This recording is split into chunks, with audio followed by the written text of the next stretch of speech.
11 Days of Remembrance, Day 10. Chapter 12, The Last Mission. August 8th, 1944. The men of the 207th Squadron speedily assembled in the pre-flight briefing room in the relatively silence, awaiting the arrival of the officers involved in mission planning and their counterparts from the intelligence section. The officers arrived and unpacked the briefcases. One of them pulled the string holding the rolled-up charts, which identified their target. The wooden dome on the bottom of the chart hit the slightly elevated stage with the thump. Seconds later, a thunderous collective groan from the men seated in the front of the stage resounded through the room as they realized their target was a V-1 rocket installed near Paris. Larry glanced at Wallace McIntosh, and they shook their heads. This was the first daylight raid for the 207. Up until this point, they had all been at night. The British and Canadian bomber crews owned the night. The American 8th Air Force bombed during the day, and they endured staging losses of both men and equipment of war. They bet all on the rockets, and as a result, they moved their anti-aircraft defenses from other areas to defend their launch sites. The V-1 and partly the V-2 rockets came close to accomplishing their goals. The only defense the Allies had was to bomb them back beyond their effective range. Approaching these targets at night, the air crews felt they were trying to breach the very gates of hell. They would be flak all around them and crossing searchlight beams during the cone individual bombers. The German night fighters would dive through the waves of heavy bombers. Every aircraft would try to avoid the worst of it while also avoiding a mid-air collision. While climbing many bombers' crews, there was no need for searchlights or radar that day. The anti-aircraft gun crews just had to look down the gun sight and pull the trigger. The V-1 rocket installation was 30 miles north from Paris, in the Orsay Valley at Saint-Leu-d'Essant. The V-1 facility was developed underground in caves that were originally used to grow mushrooms.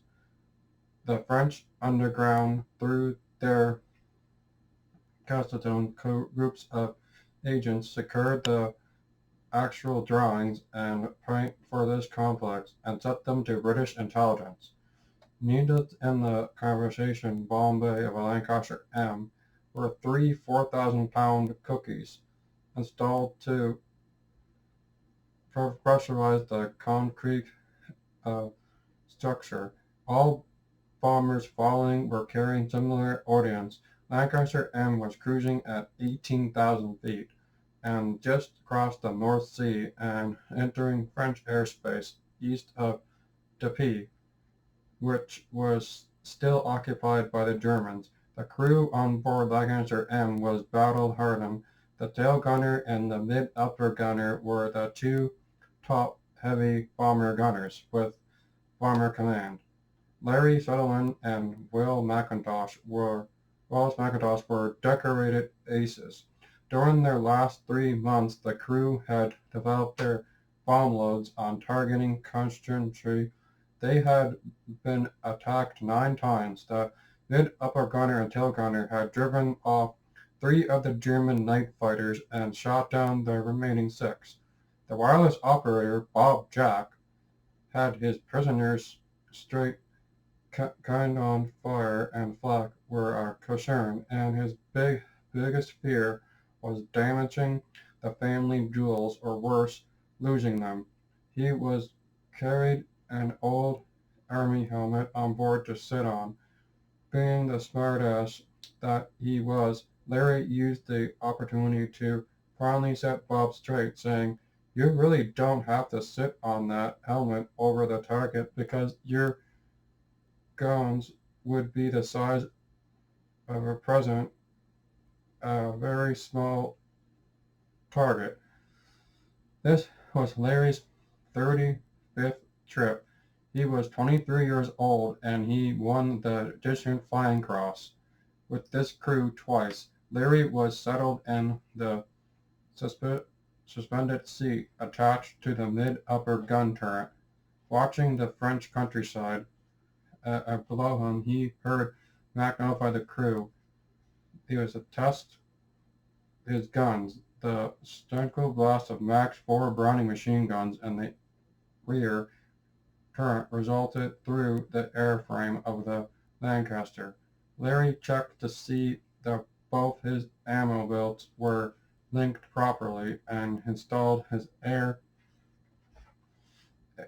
air settled air through the airspace around him. He checked his twin Brownings by firing three short bursts.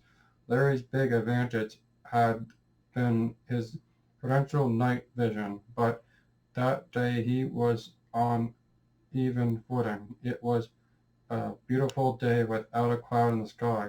After all the time he spent over France, he could finally see what he was flying over. The little villages were the narrow streets, and the fields in bloom, with the provision of brilliant colors, colored the fact that he had just enough a war zone. He saw the occasional farmer tending his fields, gazing up at the roaring mass of aircraft above him, and Larry thought this was the first time the man had probably seen a Lancaster.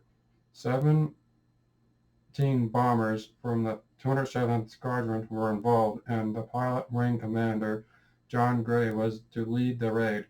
They were less than thrilled to learn that would be flying in formation. Looking up, Larry could see the fighter cover over them, darting in and out like a lethal swarm of angry bees.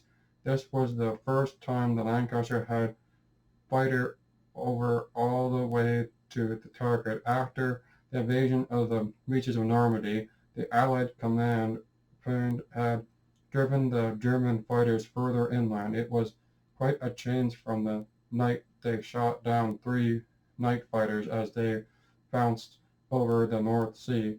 The crew of Lancaster M threw to the outer perimeter of the Great without opposition. Larry looked below and gave a monotonous shudder. The target was obscured by a heavy layer of clouds, and he thought, "Please God, let's do this thing with one bombing run." Larry was rotating his mid-upper turret, pushing to check each quadrant before moving on to next. When he swiveled the turret to the front of the aircraft, raw Bible rose in the back of his throat. A solid wall of black flak awaited them. How were they supposed to survive that? Bob Cook, the bombardier laying a plane in the nose of the aircraft, was looking thoroughly through this bomb sight. He made some small course corrections which he relied on the flight deck. Wing Commander Gary made the correction in his line of flight and called for for full power. The four big Merlin thundered. "Steady, steady," Bob commanded. "Bombs away." Tommy Young from Gary. "The bomb bay doors are slow to close." He had barely gotten the words out when they were Trenton dust flak explosion directly under the nose of the Lancaster. Their first thought was, "Oh my God, Bob!" He had no way of knowing that Bob Cook had been unscathed by the blast. Shrapnel ripped through the nose of the aircraft and enveloped himself in a fusing swing in the fuse box directly beside him. Lancaster was blown, virtually slamming the plane as though it had just hit a concrete wall. The aircraft was shrouded in a cloud of dazed black smoke, metal fragments whipping by Larry's turret, and he could hear them throwing through the tail plane. His mid-upper turret was immediately coated in a mixture of oil and coolant. The big Lancaster nose o- over into a steep dive into a violent spin. The carefully covered force planned Larry back to the rear of his turret. He strapped his head in the right as he looked in horror what was left of the starboard engine. The big vulnerable patch prop and the front engine nacelle had been blown away. The leading edge of the starboard wing was virtually riddled. He forced his head to the left, and number two, the port inner engine was throwing black smoke. The remaining engine began to over-rev and were in danger of exploding.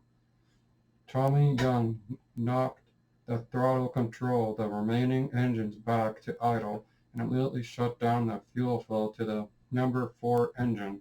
The crew had witnessed another doomed Lancaster that nose over the final terminal screening dive towards the earth below, and now the unable had happened. Larry listened to the calm communication between the flight engineer, Tommy Young, and Gary. This was a result of RAF discipline and Grant experience.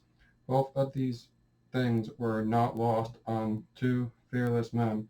Wing Commander Gary braced himself on the yoke, holding it in its mid-center position, then kicking rudder control to the right and the direction of the spin.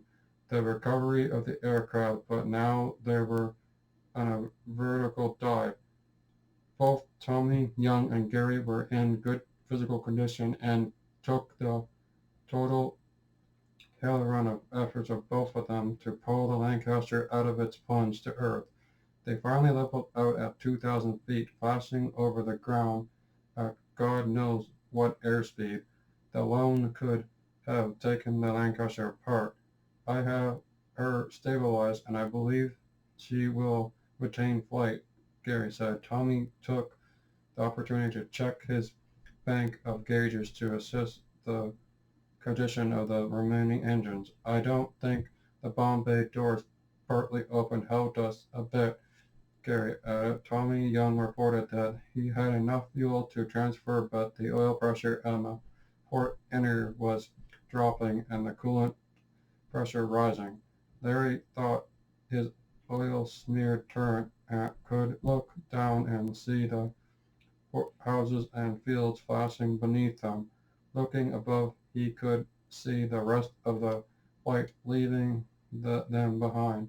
The port inner ran for 20 minutes, and the suddenly seized the prop would melted away, but fried nothing, and Tommy immediately feathered the prop to prevent drag.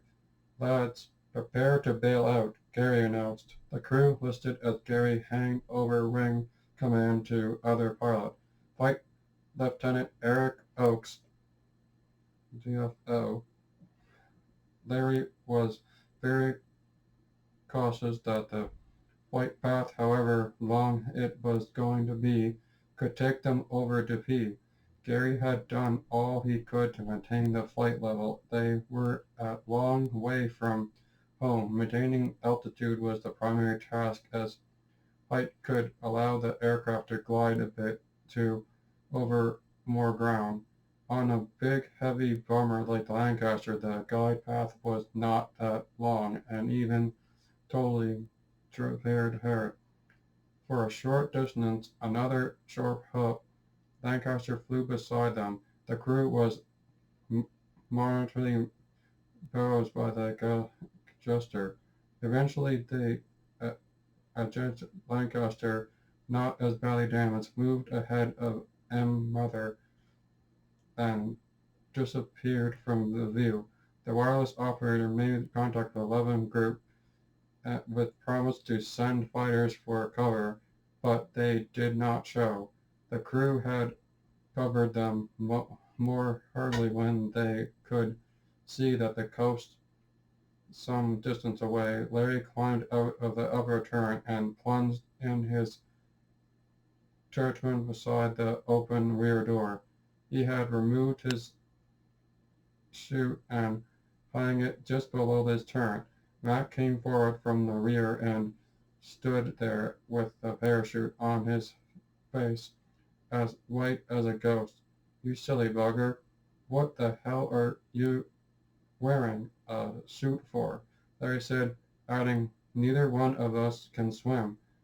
With that, Mac returned to his rear turret. They were down to 1,000 feet when Gary gave the order to jettison everything non-essential that was not nailed down. Larry dismantled his guns and tossed them over France, along with his remaining ammunition from the painter running inside the aircraft. The wireless operator and the navigator dismantled non-essential equipment, and Larry and Bob Jack tossed it out with oxygen bottles and anything else that could be easily removed. Mac threw out two of his guns and held back a belt of ammunition just in case. Larry and Bob Jack stood at the rear door. Larry experienced a strange euphoria. He felt totally relaxed, even though they were still in desire strains. Maybe it was the adrenaline, or possibly the fact that they were still airborne. Approaching the P, Tommy Young reported to Gary, the starboard intercoolant temperature has gone through the roof and the oil pressure is dropping. I don't think we're going to last. Goodness gracious, Gary replied. Randy Larry had never known Gary to ever use any type of profanity. Okay, lads, jumping is not an option now. We're too low, Gary said. When I give the command, assume crash positions. He told Mac to come back out of his turret. When we over water and still tossing, shifting like crazy, as afterwards, Bob Jack footed his precious helmet. Larry grabbed the helmet from Bob and as he jammed it on his head, said, well, this kept your family jewels safe, but there is a distant possibility that it might get a wee bit wet. There seemed to another. Larry turned to toss the helmet out the door. Directly ahead of them in the water were 4 Air Force guys and rubber wrapped with two more beside him and me vest. It was the crew of a flying fortress that had to ditch that morning after having been badly shot up. Poor buggers were waving like crazy, and the crew found out later that the aircraft had passed over and had spotted them. Larry waved at the men as they passed. They tossed out Bob's lead helmet, but Jack, the navigator, got a fix on the downed aircraft and radioed it in. Just before they reached the English coast, they met a rescue boat on the way to pick them up. Bob Jack put out a mayday to the emergency landing field at Miston, Kent. As they approached the coast, the starboard inner Merlin was running roughly and spitting smoke from the exhaust. They had hoped to cross into England over the 530-foot high trap cliffs at the beach headway, but it was impossible. Obscuring the route was wall of barrage balloons to the ship's defense against flying bombs. They were now too low to clear them. They were forced to fly some distance down the coast to the starboard of the wall of balloons before turning inland. Everyone had doubts of reaching the airfield 2 miles west of Brancham, along one-half engines. They were now 600 feet coming over Kent. Tucked into their cross positions, the tower gained landing privileges on the long emergency runway to Gary had made the decision to land in the grass. In addition to the secondary runway, he trimmed up the Lancaster for landing. Gary told Tony Young to go back with the rest of the crew, and he had fly the bird in. The only thing keeping the starboard inboard rolling running was Tommy's touch, and he felt his pulse. The engine immediately stalled, leaving Gary to land on one engine. The hydraulic system was totally gone, although with the two air compressors that spurred the air pressure to the pneumatic brakes, the crew braced for the worst. But Gary set the big old bird down like any other landing had ever made. After being hit, the wounded bird flew for 3 hours and 50 minutes. She finally rolled to a stop. The one remaining engine was shut down. The crew escaped to the tarmac in silence. Larry climbed swiftly down and walked around the battle-scarred aircraft, looking at what was left of the starboard engine and settled leading edge of the wing. He couldn't believe that it stayed in the air. The damage was horrific. Being down the could see the bomb bay doors did eventually close, but the buckled flak holes were all over the aircraft. Gary placed a call to Smedley, the chap receiving the call, said, "With all due respect, sir, where are you? Several crews saw you go down and reported you missing in action." A truck arrived to take the crew to station headquarters, and they climbed on board. Larry heard a swoosh. He had his first look at a squadron of Gloucester meteor jets taking off. There were little or no debris retrieving because they had stumbled into a top-secret testing area. The long emerging runway was obviously dedicated to the Gloucester test flight, and they did not want wreckage on the runway screwing up their test schedule. Later, all went to the officers' mess, and Jerry again suggested a game of snooker. Larry had planned most of his leave and pub crawls with a snooker crew, and the rest of the players were not much competition for him. They were all totally bent over assessing. Gary missed you twice. As a snooker player, you are not much, but you are one hell of a pilot, Larry said to Gary. Tipped his glass to the pilot. Of the pilot, Larry said to Gary, tipping his glass to the pilot, "Let's drink to that." He replied, "So they did one shot by then. A plane flew in by Art Giddens was the take them to the rest." As left Gary confused, "I really didn't think we had hope at all, only outboard Merlin." Giddens defense to Gary and said, "Sir, would you like to fly?" "Thank you, no, I will be quiet," concerning to be the jumpsuit. Gary replied, then grinned greatly across his face. The rolling on the return flight inside the Lancaster had hit effect on Larry. Delayed shock from their mission was settling in, and he contemplated of further. He joked that he just a few short hours earlier he had to quit, but he knew he reached his limit. He was by his 30 trip limit for his tour, and the last 5 had been something else.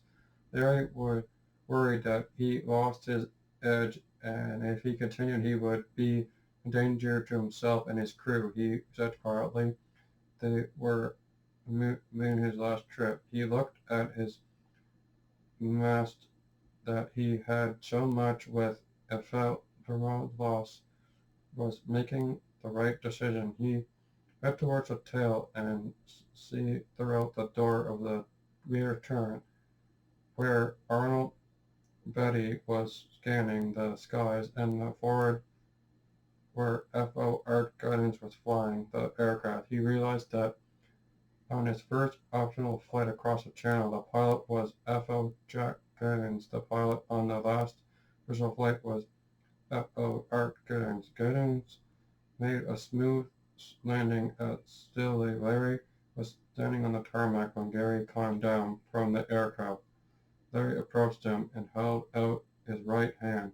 Gary grasped with his hands, both his hands. Joe, John, I think I will call it a day. There was my last trip, Larry said. Gary pulled him close and gave him a hug. Larry, I will have everything ready in the morning. Shortly after landing, Larry strolled into the mess and spotted an old friend, Dennis Deere, the bombardier from the Doug Smith crew. Unknowns to get Larry, Dennis was in the Lancaster that had landed directly behind the guidance crew. Dennis had a few beers and was a little mellow because he'd just received his communication to a pilot officer in DFM the day before. He had just completed his tour of duty and completed the last of his 35 trips with P.O. Easton. Dennis told Larry that Alex White had also finished his tour of duty, and a mid-upper gunner completed the 5 trips with Jack Guidance crew. He told them that Harry finished his tour of duty with Easton as well. 5 days after Larry left the crew, Gary was leading an attack on D-Line Airfield in Holland. The mid-upper gunner flying in Larry's position was their gunner leader, making his very first complete trip. The Lancaster directly beside Gary was flown by a well-known Dutch member of the squadron, FLTGA Overgroe. One moment Overgroe's Lancaster in the sky beside them, and the next was a massive exploding fireball. The official version reported the loss of Lancaster LM-263 to a direct flak hit the Bombay area, but an eyewitness account stated that Overgroen aircraft was hit by bombs dropped by another aircraft above. Although Overgroen was only 20 miles from the hometown and he had flown 32 sorties, the mid-upper gunner in Gary's Lancaster never flew again. McIntosh would fly 2 more trips with Gary and then call it quits. He had reached his limit as well. Poor old Ann Mother would be towed away for repair. She flew numerous missions out of Sicily, but she was finally shot down on the night of October 16, 1944, while laying mines off Denmark. For 30 years through the late 1960s and into the mid-90s, Wallace McIntosh would come to visit Larry and enjoy his hospitality, but the final mission would come up once or twice. The other would say, if we went into the dark, we would have had to walk because we couldn't swim. They would grin at one another and watch them slip and turn. The Doug Smith crew was the first crew Larry had bonded with. All told, Larry did 48 versions training flights, had 1 crash, flew 20 trips towards tour of duty. It was his crew that Larry had first encounter with night fighters, shooting down a Ju-88, damaging an FW-190, and completing 9 of the hellish 19 runways. There, as a front dedicated, the crew was split up into categories and to fly as spares or regular crew members of the of the other crews. The whole crew survived, being incredible odds, with men equipped were being lost at an alarming rate of the 120,000 brave souls serving in the Bomber Command. 55,000 were killed in action. The average age of those killed in the 207th was 24. That in fact that everyone the Smith crew had survived was incredible. For the rest of their lives they would all think of themselves as the orphans of the Smith crew. When most members of the 207th finished their tour, there was no fanfare. They just quietly left. It was hard to celebrate when 950 men were missing from the squadron, each paying the ultimate price for freedom. Larry was eventually posted to Scotland. There he was postponed by an officer who suggested him becoming a gunnery trainer. New recruits would be taught how to shoot at small targets being towed behind other aircraft. It was 10 seconds for Larry to mine. This was far more dangerous than flying over Berlin in heavy flak. Casualties as a result of training were well documented but well known to combat crews. Larry hoped that they would make him a gunnery officer so he could actually import some of the knowledge he had developed in his tour of duty. That hit and miss program offered was not what Larry was looking for. Larry always felt the most important qualification for air gunner was the ability to shoot. Some argue shooting was a skill that could be taught. Larry agreed. However, he also believed that only those who truly had this ability would make the true gunners. He felt that before it was wasted the gas, the petrol, and the enormous expense of taking Greenhorn up in a plane to shoot something being towed behind another aircraft, you should actually determine if that training had the ability to be a marksman. The next few days in Scotland were a blur. Larry was exhausted. His body felt heavy as though every move was a struggle. Like a dragging himself through quicksand. He thought he was scattered and he could seem to focus. He even tried to play snooker sometime he loved to do, but he didn't have the attention span. Otherwise, in train, Larry decided to request a posting back to Canada. A few days later, his orders came through and he was instructed to go to King's Cross Station in London, where he would pick up further orders. Larry was pleased because he had packed up the old bicycle he had restored and taking it to Scotland with him.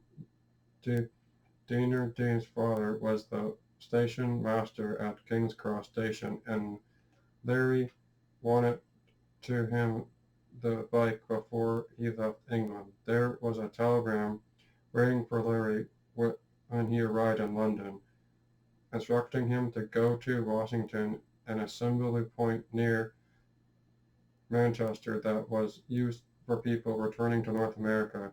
He arrived in Washington at 8:30 p.m. He immediately fell asleep. The next morning he was rudely awakened by a large golden retriever barking and sobbing on his face. His master was a pilot, and he couldn't apologize enough. I am so sorry. The dog is a good dog, but like his master, he's a little unstoppable. My name is Art Ross. Oh my God, Larry exclaimed. I know who you are. Larry had met Art Ross' father years earlier in Boston when the man had given him and his buddy Mike McKinnon 2 tickets for playoff games between Boston Bruins and the Detroit Red Wings. While sitting in Mr. Ross' office, Larry had noticed a framed photograph of a young man in a uniform. He remembered how he had similarly mentioned his son. whose dog was now ironically slobbering on his face. Warrington was a wild and crazy place. Card games and pound notes were flying consistently just and Larry in the thick of it all on the personal wing as a card game was breaking up were made to journey to the bar in Manchester called the Long Bar. The man patrons in the bar were souvenirs from the British paratroop regiment that jumped into surviving Anthem Holland. Two-thirds of their mates were killed. In 1974, a book later called and later a movie called A Bridge Too Far was made about these unswearing his roots. There was not a place for wannabes, as Larry said up to the bar. The bartender turned to him and asked if he was coming or going. I have just flew in 35 missions over France and Germany, and I am being posted home, Larry replied. He took a seat beside one of the men from the regiment who was recovering from a leg injury. Larry asked the man if he could buy him a drink. The two sat in silence for a while, and finally the fellow said, "Just before you came in, the bartender had the radio turned into Lord Howe Hall, and the idiot mentioned that a Canadian airman by the name Jack Thomas was discovered wounded and rescued by the warm, compassionate German army. He was taken away to his injuries treated. Any chance you might know him?" Larry was totally overcome by emotion. He sat numb for what seemed like several minutes. Then he cleared his throat. "Jack's up on the bunk 6 from me. I thought he was dead." That's the end of chapter 12. If you see a veteran and they look sad, just talk to them. Maybe they want a friend, just talk to them. And if you see a veteran, say thank you to them. Because I thank the veterans for what they've done, for what they have done, and what they sacrificed for I can make these videos, I can go for walks, and I can read books, any book I want, without, I wouldn't be able to read this book if they haven't fought. So I can freedom to read any books I want, I can have an education, I can question books if I want to, and yeah. Thank you to the veterans so I can make these videos. This is the end. Tomorrow will be my final video. The finale probably be a long video, so that'll be my final long video for a long time. So I hope you enjoyed today, and tomorrow is my 11th day of my 11 Days of Remembrance videos, and I'll be reading the rest of the book. And yeah. Thank you to the veterans that made me free from World War I, World War II.